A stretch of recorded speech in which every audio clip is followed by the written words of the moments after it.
ओम अज्ञानतिमिरान्धस्य ज्ञानाञ्जनशलाकया चक्षुरुन्मिलितं येन तस्मै श्रीगुरुवे नमः। श्रीचैतन्यमनोभीष्टं स्थापितं येन भूतले स्वयं रूपकदा मह्यं ददाति स्वपदान्तिकं वन्देऽहं श्रीगुरु श्रीयुतपदकमलं श्रीगुरुन् वैष्णवाचं श्रीरूपं साग्रजातं सगण रघुनाथान्वितं तं सजीवं साद्वैतं सावधूतं परिजनसहितं कृष्णचैतन्यदेवं श्रीराधाकृष्णपादान् सगणललिता श्रीविशाखान्विताश्च नारायणं नमस्कृत्यं नरं चैव नरोत्तमं देवीं सरस्वतीं व्यासं ततो जयमुदीरयेत्। सुन्वतां स्वकथा कृष्ण पुण्ये श्रवणकीर्तनं हृदयन्तस्तु हि भद्राणि विद्नोति सुरसतां नष्टप्रायेषु भद्रेषु नित्यं भागवत सेव्या भवति उत्तम श्लोके भक्तिर्भवति नैष्टिकी तदा रजस्तमो भावः काम लोभादयश्चेत् चेत् एतेन रावृद्धिं स्थितिसत्त्वे प्रसिद्धति एवं प्रसन्नमनसो भगवत भक्ति योगता भगवत तत्व विज्ञान मुक्त संगस्य जायते विद्यन्ते हृदय ग्रंथि छिद्यन्ते सर्वसंशयं क्षीयन्ते चास्य कर्माणि दृष्ट्वा एव आत्मनीश्वरे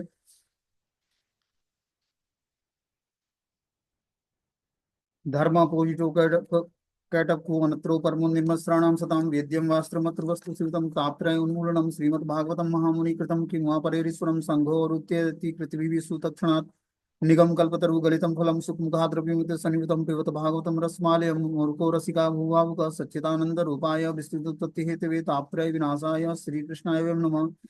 संसार सागरे मग्नं दीनं मा करुणानिधि कर्म ग्राहकृतांगं मामुद्ध भवाड्वा श्रीमद्भागवतम् आख्यानं प्रत्यक्षं कृष्णे स्वीकृतवस्मयानाथं मुक्तर्थं भवसागरे मनोरथो मदीयं सफलं सर्वथातिमं निर्विघ्नेनैव कर्तव्यं दासोऽहं तं केशवम् सुखरूपं प्रबोधज्ञं सर्वशास्त्रं विशारदम् एतत् कथा प्रकाशेन मज्ञानाविनाशे भवे भवे यथा भक्ति पादयोस्तव जायते तथा कुरुष्व देवेस्य नाथस्तु नयतं प्रभु नाम संकीर्तनं यस्य सर्वपाप प्रणाशनं प्रणामो दुःखशमनं तं नमामि हरिवरम् आराध्यो भगवान् ब्रजेश तन्यो तद्धाम वृन्दावनं रम्या काचिदुपासना ब्रजवधू वर्गेण या कल्पिता श्रीमद्भागवतं प्रमाण अमलं प्रेमो कुमार्थो महान् श्रीचैतन्य महाप्रभु मतमिदं तत्रादरो न पर हे कृष्ण करुणा सिंधु दीनबंधु जगतपतये गोपेश गोपिका कांत राधा कांत नमस्ते तप्त कांचन गौरांगे श्री राधे वृंदावनेश्वरी वृषभानुसुते देवी प्रणमामि हरिप्रिये वाछाकल्पतरुवक्ष कृपा सिंधुभ्यो च पतितानां पावनेभ्यो वैष्णवेभ्यो नमो नमः। जय श्री कृष्ण चैतन्य प्रभु नित्यानंद श्री अद्वैत गदाधर श्रीवासादि श्री गौर भक्तवृंद हरे कृष्ण कृष्ण कृष्ण हरे हरे हरे राम राम राम हरे हरे। इसमें आज हम लोग श्रीमद् भागवतम का स्कंद संख्या 4 अध्याय संख्या 8 और श्लोक संख्या 71 नंबर पढ़ना है। और 72 नंबर में हमने क्या बताया था कि ध्रुव महाराज मधुबन में जाते हैं। मधुबन जो वृंदावन के पास ही एक वन है मधुबन, ब्रज के 12 वनों में एक वन है मधुबन। मधुबन में जाते हैं नारद मुनि के आदेश से। नारद मुनि ने उनको आदेश क्या दिया कि आप मधुबन पहुंचकर यमुना में स्नान करिए और यमुना में स्नान करके मधुबन में भगवान के नाम का जप करिए और तपस्याएं करिए। ध्रुव महाराज पहले महीने हमने जैसे बताया कल के क्लास में कि ध्रुव महाराज पहले महीने जो तपस्या शुरू करा तो शरीर की रक्षा और निर्वाह के लिए उन्होंने कैथे और बेर का फल भोजन किया। इस प्रकार से भगवान की पूजा की। अब बोलते हैं 73वें श्लोक में द्वितीयम च तथा मासम खड्डे खड्बे खड्ब निब्रको दिने तृण पर्णादि क्षीणे कृतानु अभ्यर्च यन विभुम। दूसरे महीने में महाराजा ध्रुव 6 6 दिनों बाद खाने लगे और शुष्क घास तथा पत्ते ही उनके खाद्य पदार्थ थे। इस प्रकार उन्होंने अपनी पूजा चालू रखी। तो दूसरे महीने ध्रुव महाराज 6 6 दिन पर भोजन करते हैं और शुष्क घास और पत्ते ही खाकर उनका वही खाद्य पदार्थ था और इस प्रकार भगवान की पूजा चालू रखा उन्होंने। तृतीयम चान्य आमासम नवमे नवमे अहर्नसी अभक्षम उत्तम श्लोक मुपाध्याय वत्स समाधिनाम। तीसरे महीने में वे प्रत्येक 9वें दिन केवल जल ही पीते। इस प्रकार वे पूर्ण रूप से समाधि में रहते हुए पुण्य श्लोक भगवान की पूजा करते रहे। तीसरे महीने में केवल 9वें दिन पर जल पीते। चतुर्थप अपि वेमासम द्वादशे द्वादशे अहनि वायुभक्षो जितश्वासो ध्याय देव मधारयत। चौथे महीने में ध्रुव महाराज प्राणायाम में पटु हो गए और इस प्रकार प्रत्येक 12 दिन वायु को श्वास के भीतर ले जाते। इस प्रकार अपने स्थान पर पूर्ण रूप से स्थिर होकर उन्होंने भगवान की पूजा की। देखो चौथे महीने उन्होंने क्या किया, प्राणायाम में पटु हो गए और इस प्रकार 12वें दिन बस वायु को श्वास के भीतर लेते हैं और इस प्रकार अपने स्थान पर पूर्ण रूप में स्थिर होकर वो भगवान की पूजा करते हैं।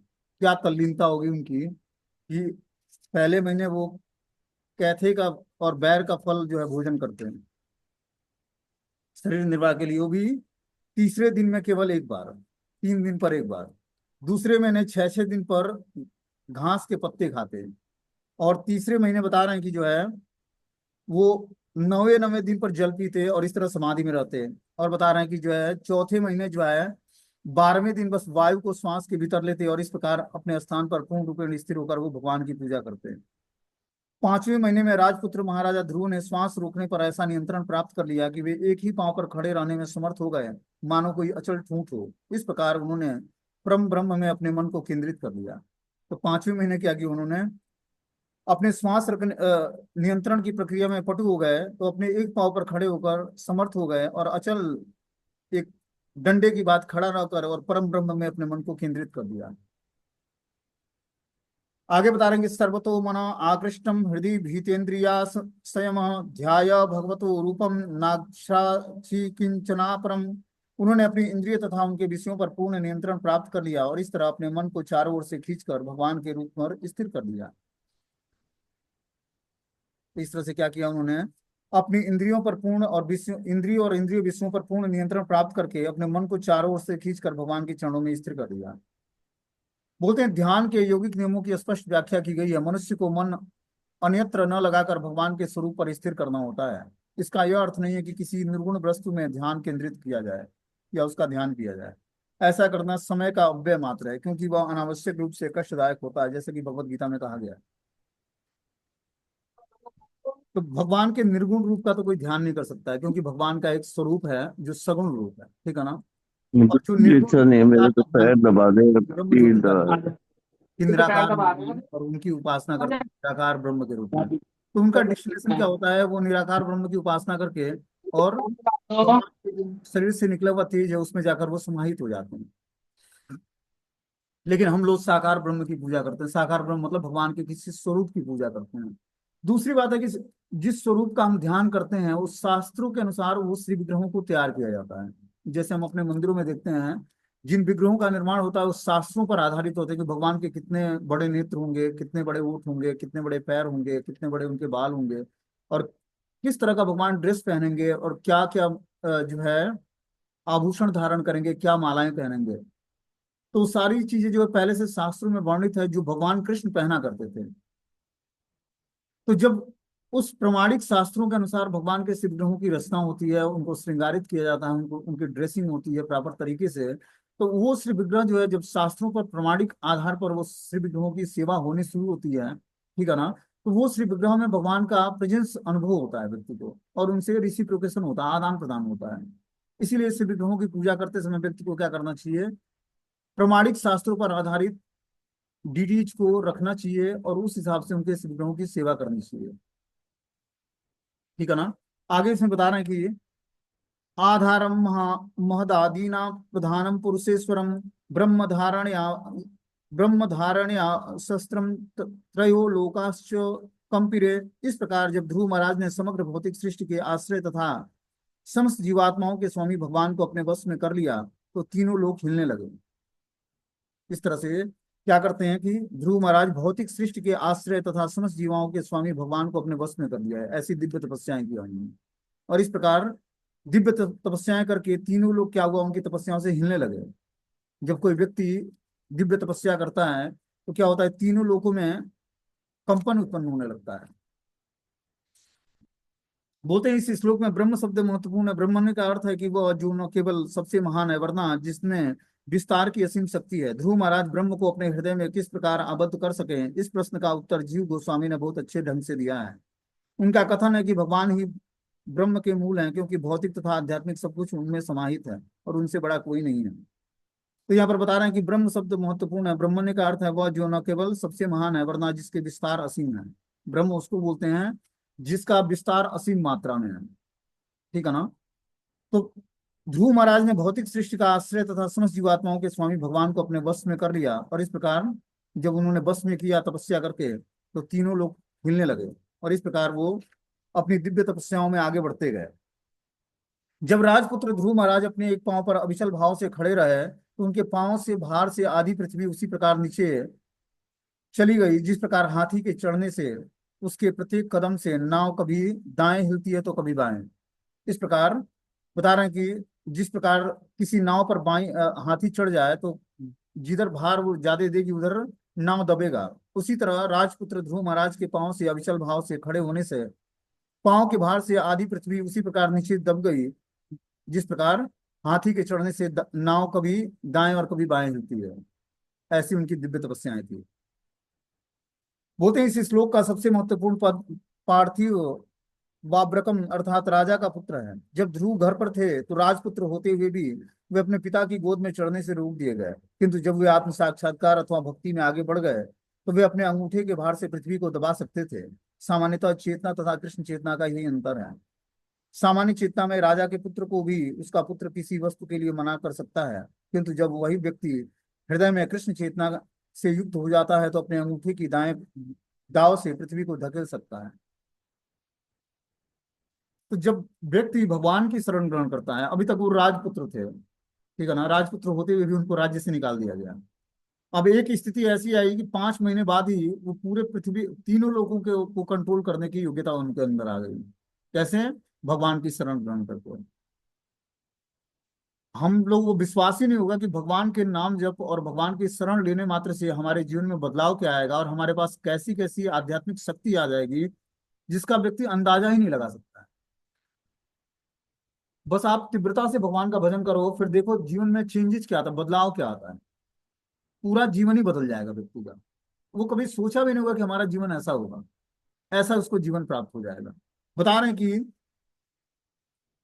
वो तो राजपुत्र होते हुए भी अपने पिता की गोद में चढ़ने से रोक दिए गए, किंतु जब वही व्यक्ति आत्म साक्षात्कार अथवा भक्ति में आगे बढ़ गया तो अपने अंगूठे के भार से पृथ्वी को दबा सकता था। ऐसी उनको शक्ति प्राप्त हो गई। सामान्य चेतना और कृष्ण चेतना का यही अंतर है। सामान्य चेतना में वो एक राजपुत्र थे और कृष्ण चेतना में वो भगवान के महान भक्त थे। सामान्य चेतना में राजा के पुत्र को भी उसका पिता किसी वस्तु के लिए मना कर सकता है, किंतु जब वही व्यक्ति हृदय में कृष्ण चेतना से युक्त हो जाता है तो अपने अंगूठे के दाब से पृथ्वी को धकेल सकता है। इस प्रकार ध्रुव महाराज के पास तपस्या करके दिव्य शक्तियां उनको प्राप्त हुई। बता रहे हैं भगवान का निरंतर ध्यान धरने से ध्रुव महाराज पृथ्वी को उसी प्रकार दबा सकते थे जिस प्रकार नाव पर चढ़ने के लिए हाथी नाव को दबाता है। जब ध्रुव महाराज गुरुता में भगवान विष्णु अर्थात समग्र चेतना में एकाकार हो गए तो उनके पूर्ण रूप से केंद्रीभूत होने पर तथा शरीर के सभी छिद्रों को बंद हो जाने पर सारे विश्व की सांस घुटने लगी। सभी लोगों के समस्त बड़े बड़े देवताओं का दम घुटने लगा, अतः वे भगवान की शरण में आए। अब देखो दिव्य तपस्या करने मात्र से क्या हुआ, भगवान विष्णु और समग्र चेतना से एकाकार होने के बाद कैसे हो पाए? गुरु के कारण। जब उन्होंने नारद मुनि जैसे गुरु का संग किया, उनके आदेश का पालन किया, तब भगवान विष्णु और समग्र चेतना से एकाकार हो गए। तो पूर्ण रूप से केंद्रीभूत होने के कारण शरीर के भीतर छिद्रों के बंद हो जाने से सारे विश्व की सांस घुटने लगी। अब क्या किया उन्होंने? सारे छिद्रों को बंद कर लिया शरीर के। न किसी से हवा निकलना है, न कहीं से हवा पास होना है। इस तरह अपने सारे छिद्रों को योग शक्ति से बंद कर लेते हैं। इस कारण से क्या हुआ, सारे विश्व के सांस घुटने लगे। एक भक्त के दिव्य तपस्या से सारे विश्व का सांस घुटने लगा, सभी लोगों के समस्त बड़े बड़े देवताओं का दम घुटने लगा। अतः वे सारे भगवान की शरण में आने लगे। सारे देवता भगवान की शरण ग्रहण करते हैं। बोलते हैं जब सैकड़ों व्यक्ति किसी विमान पर बैठे रहते हैं तो व्यष्टि होकर भी हजारों मील की चाल से उड़ने वाला वायुयान के वेग से में हिस्सा बटाते हैं। इसी प्रकार जब कोई हम इकाई शक्ति का समग्र शक्ति से परिप्रेक्ष्य में देखते हैं तो इकाई शक्ति समग्र शक्ति के बराबर शक्तिमान हो जाती है, जैसा कि पिछले श्लोक में बताया गया है। अपनी आत्म उन्नति के कारण ध्रुव महाराज ने समग्र गुरुता आ गई जिसके कारण सारी पृथ्वी दब गई थी। ऐसी आध्यात्मिक शक्ति से उनका व्यष्ट शरीर ब्रह्मांड का समग्र शरीर बन गया। अतः जब उन्होंने अपने मन को भगवान में दृढ़ता से लगाने के लिए शरीर के सारे छिद्र बंद कर दिए तो ब्रह्मांड की सारी काई समस्त जीवात्मा जिनके बड़े बड़े देवता भी सम्मिलित हैं भार के कारण घुटन का अनुभव करने लगे। बता रहे हैं यहाँ पर कि एक विमान में सैकड़ों व्यक्ति बैठता है, ठीक है ना, और वायुयान जो है हजारों मील पर किलोमीटर की रफ्तार से जो है दौड़ती है। तो सारे व्यक्ति जो है उसी की वेग में हिस्सा बटाते हैं। अब उनके शरीर की भी गति वायुयान में बैठे होने के कारण वो भी उसी तरह से गति करती है, मतलब उसकी भी गति जो है क्योंकि वो वायुयान का सहारा लिया हुआ है।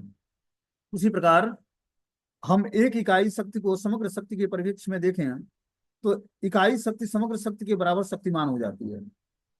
और ये एक इकाई क्या बोलते हैं, वैष्णव सिद्धांत के अनुसार एक भक्त ही पूरे ब्रह्मांड को तारने की योग्यता रखता है। एक भक्त अगर जो हो जाए शुद्ध भक्त भगवान का, महाभागवत, वो पूरे ब्रह्मांड को तार सकता है, क्योंकि समग्र शक्तियों को धारण कर सकता है अपने अंदर। वही बता रहे हैं यहाँ पर कि जो है एक इकाई शक्ति को समग्र शक्ति के परिप्रेक्ष्य में देखा जाए तो इकाई शक्ति समग्र शक्ति के बराबर शक्तिमान हो जाती है।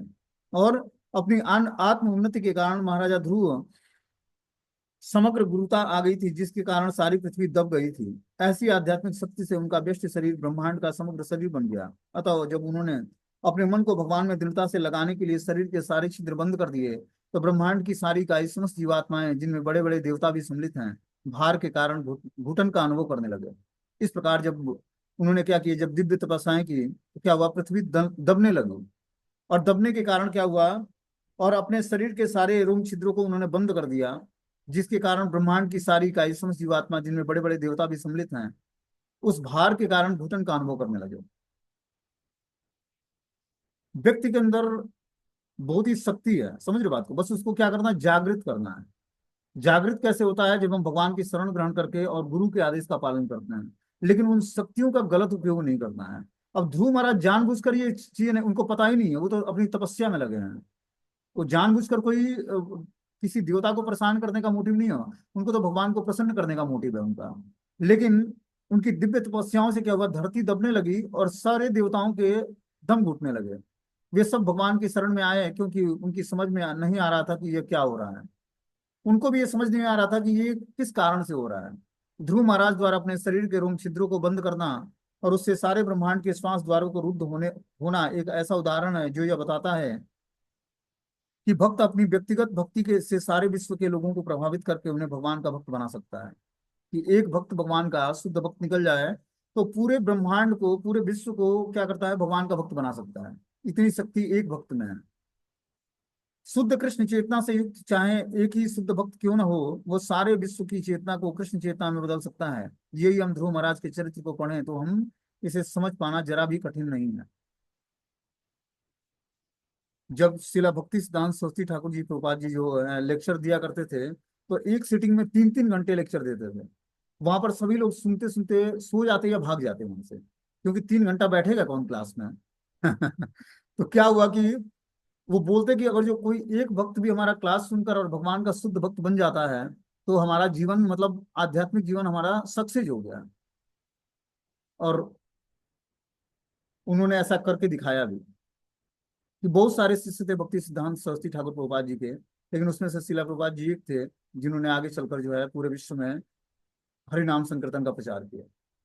तो ऐसा है भगवान की, एक भक्त के अंदर ऐसी ऐसी शक्ति जागृत हो जाए, जब वो जो शुद्ध भक्त बन जाता है, भगवान का भक्त बन जाता है और शुद्ध कृष्ण चेतना को धारण कर लेता है, तो सारे विश्व में इस चेतना, कृष्ण चेतना का वितरण कर सकता है। यही ध्रुव महाराज के चरित्र में पढ़ने को आता है और समझ पाना जरा भी कठिन नहीं है, क्योंकि ध्रुव महाराज धीरे धीरे भगवान की शुद्ध भक्ति की तरफ आगे बढ़ रहे हैं। अब इस पर देवलोग क्या बोलते हैं कि नेवम विदामो भगवान प्राण रोधम चराचरस्या अखिल सत्वधामना विधेहि तन्नो विजिना विमोक्षम प्राप्त्या वयम त्वाम शरणम शरण्यम। देवताओं ने कहा, हे भगवान, आप समस्त जड़ और चेतन जीवात्माओं के आश्रय हैं। हमें लग रहा है कि सभी जीवों का दम घुट रहा है, उनकी श्वास क्रिया अवरुद्ध हो गई है। हमें ऐसा अनुभव कभी नहीं हुआ कि आप सभी शरणागतों के चरम आश्रय हैं। अतः हम आपके पास आए हैं, कृपया हमें इस संकट से उबारिए। अब सारे देवता भगवान के पास आते हैं और भगवान से प्रार्थना करते हैं कि आप समस्त जड़ और चेतन जगत जीवात्माओं के आश्रय हैं। ये सब आप ही का आश्रय लेकर, जड़ और चेतन वस्तु सब आप ही का आश्रय लेते हैं। हमें लगता है कि सभी जीवों का दम घुट रहा है, उनकी श्वास क्रिया अवरुद्ध हो रही है। हमें ऐसा अनुभव कभी नहीं हुआ था। आप सभी शरणागतों के चरम आश्रय हैं, अतः आपसे प्रार्थना है कि कृपया हमारे इस संकट को उबारिए, संकट को दूर करिए। इस तरह से सारे देवता भगवान के पास आते हैं और भगवान से प्रेयर करते हैं कि हमारे इस संकट को दूर करिए, क्योंकि हम लोग के श्वास घुटने लगे हैं। बोलते हैं भगवान की भक्ति के फलस्वरूप प्राप्त ध्रुव महाराज के प्रभाव का अनुभव देवताओं को भी हो रहा था, जिन्होंने इसके पूर्व कभी ऐसा अनुभव नहीं किया था। ध्रुव महाराज के श्वास रोक लिए जाने पर सारे संसार की श्वास क्रिया रुद्ध हो गई। भगवान की इच्छा न हो तो भौतिक जीव श्वास नहीं ले पाते हैं, जबकि दिव्य आत्माएं श्वास ले सकती हैं। भौतिक जीव तो भगवान की बहिरंगा शक्ति के प्रतिफल हैं, जबकि दिव्य आत्माएं अंतरंग शक्ति हैं। देवतागण दोनों प्रकार के जीवात्माओं के नियंता भगवान के पास यह जानने के लिए गए कि उनके श्वास क्यों रुद्ध हो गए हैं। इस जगत में सभी प्रकार की समस्याओं के हल के लिए परमेश्वर अंतिम लक्ष्य है। बता रहे हैं कि इस संसार में जो भी हमारी समस्याएं हैं, उस सारे समस्याओं का अंतिम लक्ष्य परमेश्वर है। परमेश्वर ही हमारे सारे समस्याओं को हल कर सकते हैं। इस जगत में सभी प्रकार की समस्याओं के हल परमेश्वर ही अंतिम लक्ष्य है। आध्यात्मिक जगत में कोई समस्या नहीं रहती है, किंतु भौतिक जगत में समस्या ही समस्या है। क्योंकि भगवान दोनों जगतों के स्वामी हैं, अतः समस्याएं उत्पन्न होने पर उन्हीं के पास पहुंचना श्रेयस्कर होगा। तो जब भी देवताओं के पास समस्या आती है या भक्तों के पास समस्या आती है, तो क्या कहाँ जाते हैं? भगवान के पास जाते हैं, भगवान की शरण ग्रहण करते हैं। वही बता रहे हैं कि यहाँ पर सारे देवता जब संकट में पड़े तो भगवान की शरण ग्रहण किया, और वही उनके लिए श्रेयस्कर था। जो भक्त है उसके पास इस जगत में कोई समस्या नहीं होती है। विश्व पूर्ण सुखाए थे, भक्तगण समस्त समस्याओं से मुक्त होते हैं, क्योंकि भगवान के पूर्ण शरणागत होते हैं। भक्त के लिए संसार में प्रत्येक वस्तु अत्यंत आनंददायक होती है, क्योंकि उसको वह भगवान की दिव्य भक्ति के में उपयोग में लाना जानता है। तो जब हम हर वस्तु को भगवान की दिव्य सेवा में लगाने को जान जाएंगे, तो हम आनंद में रहेंगे। ठीक है ना? तो भक्त लोग जो ये जानते हैं कि सारी वस्तु को भगवान की दिव्य सेवा में कैसे लगाया जाए भक्ति में, तो वो हमेशा पूर्ण आनंदमय जीवन को प्राप्त करते हैं। अब जैसे ही देवताओं का प्रार्थना समाप्त होता है, तो फिर भगवान अपना बोलना शुरू करते हैं। श्री भगवान उवाच माँ भेष्टम बाल तपसो दुरत्या निवर्त्य इससे प्रतियाय स्वधाम यतो हि वा प्राण निरोध आसी दोतान पादी मयि संगतात्मा। श्री भगवान ने उत्तर दिया, हे देव, तुम इससे विचलित न हो। यह राजा उत्तानपाद के पुत्र की कठोर तपस्या और दृढ़ निश्चय के कारण हुआ है, जो इस समय मेरे चिंतन में पूर्णतया लीन है। उसी ने सारे ब्रह्मांड की श्वास क्रिया को रोक दिया है। तुम लोग अपने अपने घर सुरक्षा पूर्वक जा सकते हो। मैं उस बालक को कठिन तपस्या करने से रोक दूंगा, तो तुम इस परिस्थिति से उबर जाओगे। तो यहाँ पर बता रहे हैं, क्योंकि भगवान को तो सब कुछ पता है कि किस कारण से ये सारी परिस्थिति हुई है। तो बता रहे हैं कि हे देवों, तुम लोग विचलित ना हो। यह राजा उत्तानपाद का जो पुत्र है, उसी ने यह कठोर तपस्या और दृढ़ निश्चय करके ऐसी स्थिति उत्पन्न किया है, जो इस समय मेरे चिंतन में पूर्णतया लीन है। इसी ने सारे ब्रह्मांड की श्वास क्रिया को रोक दिया है। तुम लोग अपने अपने घर सुरक्षा पूर्वक जाओ। मैं उस बालक की कठिन तपस्या करने से उसको रोकता हूँ। तुम इस परिस्थिति से विचलित मत हो। इस तरह से भगवान देवताओं को सांत्वना प्रदान करते हैं। बोलते हैं यहाँ पर प्रयुक्त एक शब्द संगात्मा का अर्थ है मायावादी दार्शनिक द्वारा गलत ढंग से लगाया जाता है। वे कहते हैं कि ध्रुव महाराज का आत्मा परमेश्वर के परम आत्म से एक हो गया था। वे इस शब्द द्वारा यह सिद्ध करना चाहते हैं कि इस प्रकार परमात्मा और व्यष्टि आत्मा संयुक्त हो जाते हैं। तो मायावादियों का ये मानना होता है कि जो है जीवात्मा और परमात्मा दोनों एक में मिल जाते हैं, और जीवात्मा भी परमात्मा हो जाता है, जीवात्मा भी भगवान हो जाता है। उनका ये मानना होता है। लेकिन ऐसी एक एकीकरण के पश्चात व्यष्टि आत्मा का पृथक अस्तित्व नहीं रह जाता। किंतु यहाँ पर भगवान ने स्पष्ट कहा है कि ध्रुव महाराज उनके उनके ध्यान में इस प्रकार लीन थे कि विश्व चेतना स्वरूप वे स्वयं ध्रुव की ओर आकृष्ट हो गए। देवों को प्रसन्न करने के लिए वे स्वयं ध्रुव महाराज के पास जाकर उनको कठोर तपस्या से रोकना चाहते थे। भगवान को प्रसन्न कर लेने से सभी को प्रसन्न किया जा सकता है। उसी प्रकार जिस तरह पौधे की जड़ को सिंच कर टहनी पत्ती इत्यादि को तुष्ट किया जाता है, यदि मनुष्य भगवान की ओर अपनी ओर आकृष्ट कर सके तो स्वाभाविक है कि सारा संसार आकर्षित हो सकेगा, क्योंकि कृष्ण ही सारे ब्रह्मांड के कारण स्वरूप है।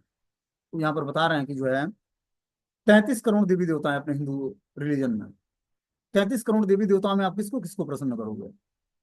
तो एकमात्र परम पुरुष भगवान श्री कृष्ण को प्रसन्न करने से सारे देवी देवता प्रसन्न हो जाएंगे। ठीक है ना?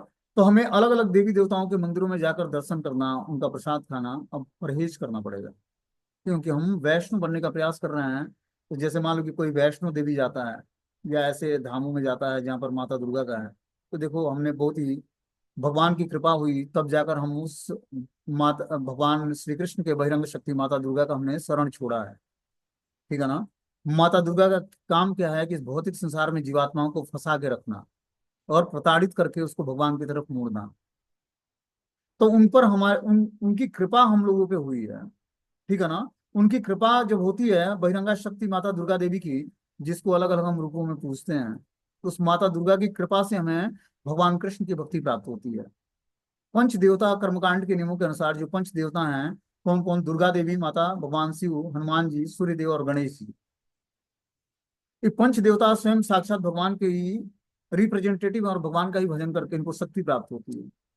तो क्या है, ये पंच देवता जब प्रसन्न होते हैं, निष्काम भाव से जब इनकी उपासना करते हैं, पूजा अर्चना करते हैं, तो ये अपने इष्ट आराध्य भगवान नारायण के पास हमें ट्रांसफर कर देते हैं। जब हमें श्रीमती राधा रानी की हमने शरण ग्रहण कर ली और वैष्णव सिद्धांत के नियम के अनुसार अपना जीवन जीना शुरू कर दिया, तो अब हमें बस राधा कृष्ण ही हमारे मात्र एक उपास्य देव हैं।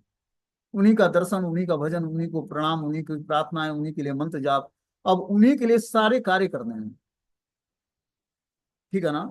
दूसरी बात, हमारा एसोसिएशन बहुत पवित्र होना चाहिए, क्योंकि देखो जब हम ऐसे देवी देवताओं का प्रसाद खा लेते हैं तो हमारी कॉन्सियसनेस ढीली पड़ जाती है, उसमें तमो, क्योंकि अलग अलग देवताओं के लिए ना अलग अलग कार्यों के लिए नियुक्त किया गया है। जैसे जो माता दुर्गा हैं या काली हैं, भगवान शिव हैं, शिव जी, काली जी, या ऐसी जो देवता हैं, ये क्या है कि तमोगुण के द्योतक हैं। ठीक है ना। इनको भार क्या दिया गया है, जैसे वो मधु कैटभ राक्षस का असुर रक्त पान करते हैं, शिव जी हैं क्या करते हैं, असुरों को मारकर खोपड़ी अपने गले में धारण करते हैं। ठीक है ना। तो ये क्या है, सब तमोगुण के लक्षण है। तो जब हम ऐसी देवी देवताओं की शरण ग्रहण करते हैं या उनका प्रसाद खाते हैं, तो कुछ ना कुछ उसमें तमोगुण मिश्रित होता है। वो उनका दर्शन भी तमो तामसिक वृत्ति को हमारे अंदर जो है पूर्ण रूपेण हनन नहीं करेगा, मतलब नष्ट नहीं करेगा। इसीलिए हमें परहेज करना चाहिए। जो वैष्णव सिद्धांत को पालन करते हैं, उनको ऐसे देवी देवताओं की शरण में जाकर उनको प्रणाम करना, प्रणाम तो सबको करना है, रिस्पेक्ट तो सबको देना है, लेकिन दर्शन की अभिलाषा के लिए ना जाएं कभी। अब हमारे उस इष्ट आराध्य भगवान श्री कृष्ण और श्रीमती राधा रानी है, हम उन्हीं के दर्शन के लिए जाएं, उन्हीं के प्रसाद खाएं। जैसे एक पतिव्रता स्त्री बस एक पति धारण करती है और उसी के चिंतन में पूरा जीवन गुजार देती है, उसी तरह हमें भी एक निष्ठ होना पड़ेगा। क्योंकि कृष्ण जो है वो ज्वेलर्स लवर हैं, वो और किसी को बर्दाश्त नहीं करते हैं अपने जीवन में।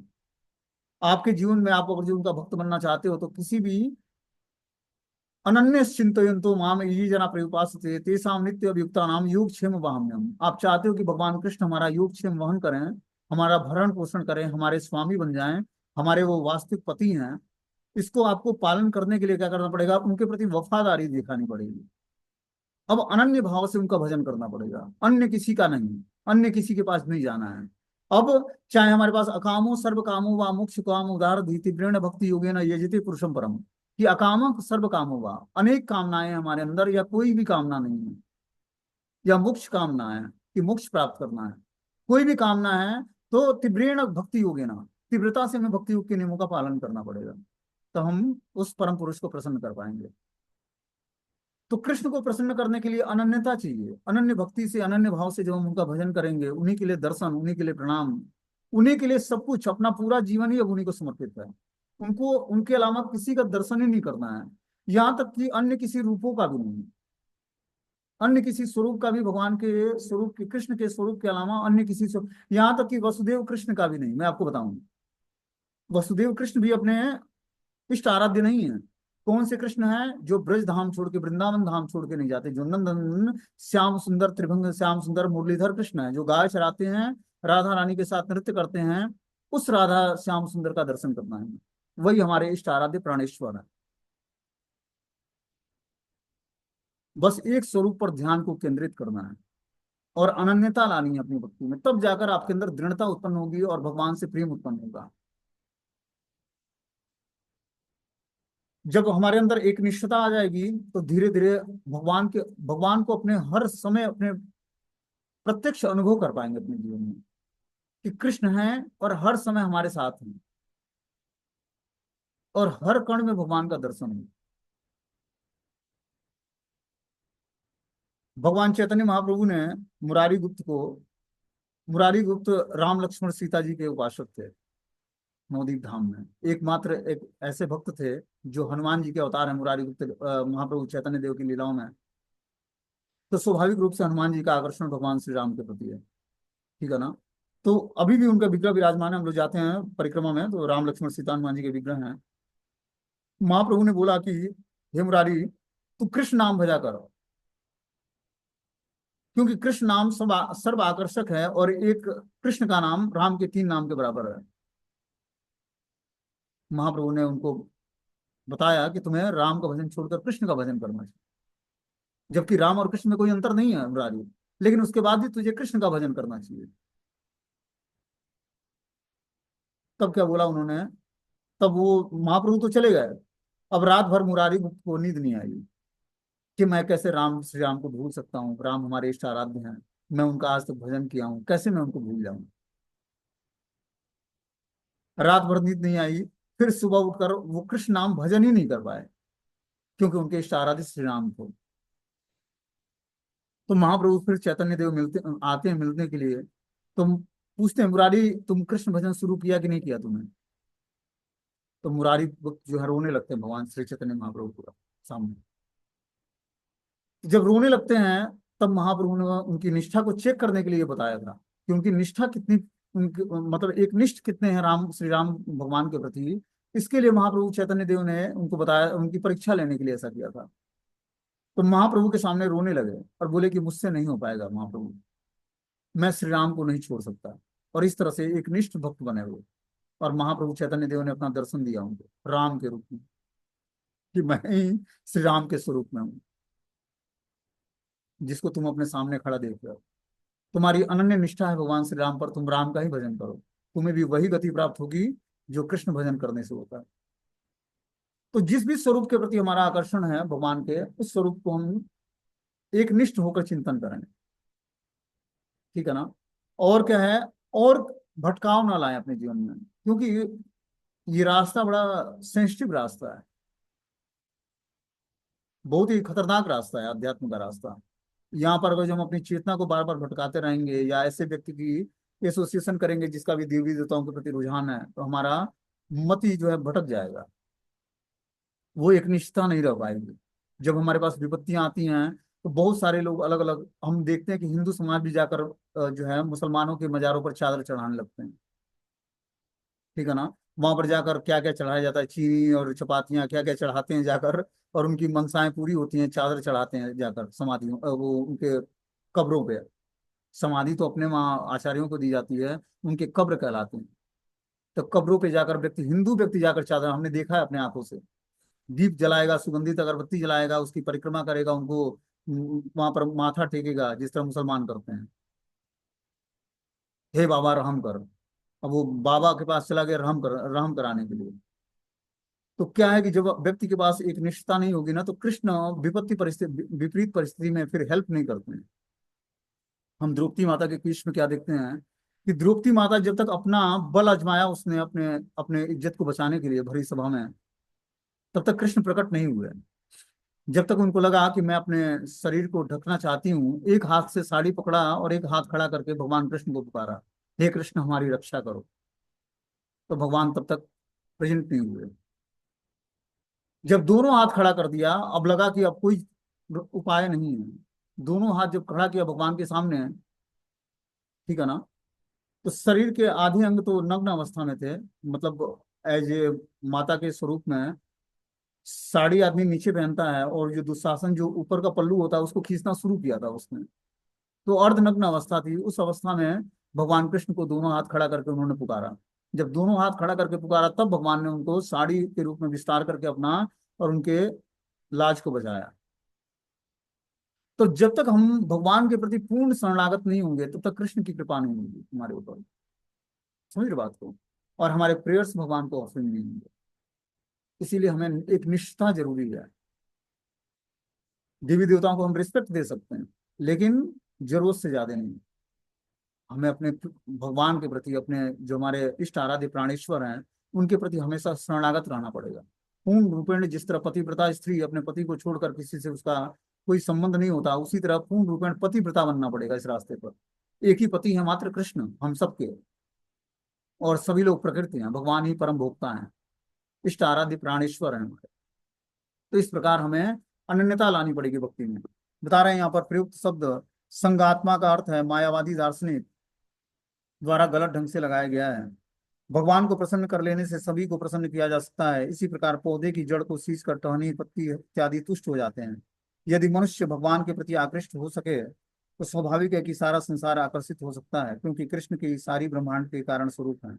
सभी देवता श्वास रोदन से पूरी तरह मिट जाने के लिए भय से आशंकित थे, किंतु भगवान ने विश्वास दिलाया कि ध्रुव महाराज भगवान के परम भक्त हैं, वे ब्रह्मांड के संहार करने के लिए नहीं जा रहे हैं।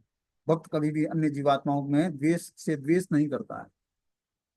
तो इस तरह से हमें एक निष्ठता, जिस तरह पेड़ के जल में पानी हम डालते हैं तो क्या होता है, सारे पत्ते हरे भरे हो जाते हैं। उसी तरह जब हम भगवान की भक्ति एक निष्ठ रूप से करते हैं, एक निष्ठता लाते हैं भक्ति में, तब जाकर भगवान हमसे प्रसन्न होते हैं। और फिर जाकर, इसलिए भगवान ने बोला है कि सर्वधर्मान परित्यज्य मामेकम शरणं व्रज अहम त्वं सर्व पापेभ्यो मोक्षयिष्यामि मा शुचः। हे अर्जुन, तुम समस्त धर्मों का परित्याग करो, जितने भी कैटअप धर्म हैं। कैटअप धर्म मतलब जो अनवांटेड हम डिजायर्स करते हैं, अनवांटेड जो पूजा पाठ करते हैं, या अनवांटेड लोगों से मिलने मिलाने की इच्छाएं करते हैं, या देवी देवताओं की पूजा करते हैं, या अलग अलग मंदिरों में भ्रमण करते हैं, ये सब चीजें छोड़ना है बिल्कुल। एक निष्ठ बस, मात्र एक आराध्य प्राणेश्वर हमारे कृष्ण हैं, उनके अलावा हमारे किसी भी स्वरूप का न तो चिंतन करना, यहाँ तक कि हमने क्या बताया, वसुदेव कृष्ण का भी नहीं। ऐसी एक निष्ठता अपने अंदर जागृत करनी है। लेकिन ये शुरुआत में ऐसा नहीं कर सकते हैं, लेकिन अभी हम इन चीजों से परहेज, जब तक हम भगवान के अनन्य भक्त नहीं बन जाते हैं, शुद्ध भक्त नहीं बन जाते हैं, अन्य अभिलाषाओं से शून्य नहीं हो जाते हैं, तब तक हमारे विष्णु फॉर्म के जितने भी अवतार हैं, सबके कथाओं का श्रवण करना, व्रत उपवास करना, और इस तरह से हमें छोड़ना नहीं है, जब तक हम भगवान की अनन्यता प्राप्त नहीं कर लेते हैं। कृष्ण भक्ति में अनन्यता प्राप्त नहीं हो जाती है। ये अनन्यता तभी प्राप्त होगी जब हम हृदय से इच्छा करेंगे और देवी देवताओं की शरण छोड़कर भगवान कृष्ण की शरण ग्रहण करेंगे। देवी देवताओं को हमें प्रणाम करना है। वांछा कल्पतरुभ्यश्च कृपा सिंधुभ्येव च पतितानां पावनेभ्यो वैष्णवेभ्यो नमः। क्योंकि सभी वैष्णव हैं, भगवान के जन हैं, सबको अलग अलग कार्य भगवान ने दे रखा है, किसी को संहार का, किसी को सृष्टि का, किसी को पालन का। तो इस कारण से देवी देवताओं की हमें उपासना बंद करनी होगी अपने जीवन में। यही ध्रुव महाराज के उदाहरण से मिलता है कि वो बस अनन्य भाव से भगवान श्री नारायण का ध्यान किया उन्होंने, जो उनके अपने गुरु नारद मुनि से प्राप्त ज्ञान था उसके अनुसार। और इस प्रकार एक निष्ठ भक्ति करके वो भगवान के धाम जाने की योग्यता धीरे धीरे हासिल करते हैं। ठीक है ना। हरे कृष्ण। ये मीटिंग क्लोज हो जाएगा।